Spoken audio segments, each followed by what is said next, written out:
Once upon a time in the land of Splashy Marsh, there was a little Jellybean who had big dreams. His name was Jellito, and he lived in a giant jar with all of his Jellybean friends. Every day they would play games like Jellybean, Boo, and Tag, or they'd watch the clouds float by from the window of the jar. But Jellito didn't want to just watch the clouds. He wanted to be in them. He dreamed of floating above Splashy Marsh, higher than the birds and the plains, so high that he could touch the clouds. Every night before bedtime, Jellito would look up at the stars and wish on the shooting stars, "Please, please, please, let me fly." But one night, a shooting star zoomed right past him and crashed into the window of the jar. Jellito was so scared, he hid behind a marshmallow.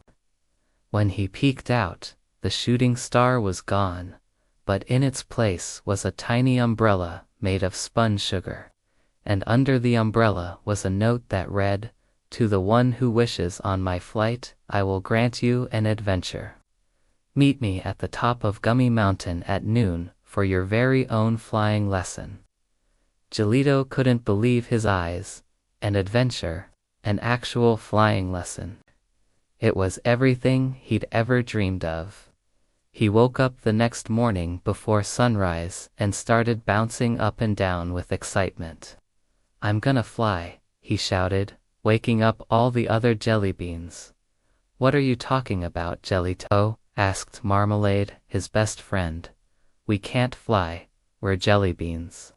"But this is my chance to finally make my dream come true," Jellito replied. He quickly gobbled up a bowl of oatmeal for breakfast, then raced out the door and down the path to Gummy Mountain. When he reached the bottom of the mountain, Jellito looked up and saw hundreds of gummy bears picnicking on the first level. They were having so much fun. Some were rolling around in the grass, while others were sliding down the slopes on their backs. Jellito wanted to join them, but he knew he had to keep going if he wanted to meet the shooting star. So he took a deep breath, picked up his tiny umbrella, and started to climb. It was hard work, but after a while, Jellito reached the top of Gummy Mountain, and there, floating above the clouds, was the most beautiful sight he'd ever seen. The shooting star had transformed into a magnificent hot air balloon made of pure spun sugar. And beside it stood the kindest-looking face that Jellito had ever seen. "You came," she said with a warm smile. "I'm the shooting star. Come with me now, and I will teach you how to fly." Jellito climbed into the basket of the balloon, and soon they were soaring above the clouds in the sky. The wind whipped through his squishy body, and he felt like he was on top of the world. "This is everything I've ever dreamed of," Jellito cried, "and it's even better than I imagined." The two friends floated over fields of waving wheat and sparkling rivers until they reached a large forest. "Are we there yet? Are we there yet?" Jellito asked excitedly. The shooting star laughed. "Almost there, Jellito, just a little further."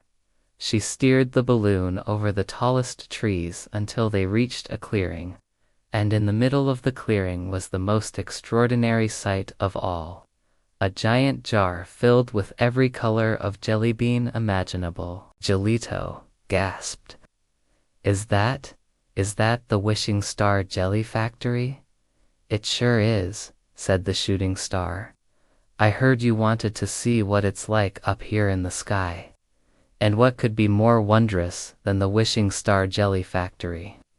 Jellito couldn't believe his eyes. All of these jelly beans were his ticket home. He thanked the shooting star for the amazing adventure and for making his dream come true. Then he climbed out of the basket and walked through the door of the factory. When Jellito returned to Splashy Marsh, all of his friends were gathered around the jar, worried sick over where he'd been. "I'm okay," he said, And they all cheered.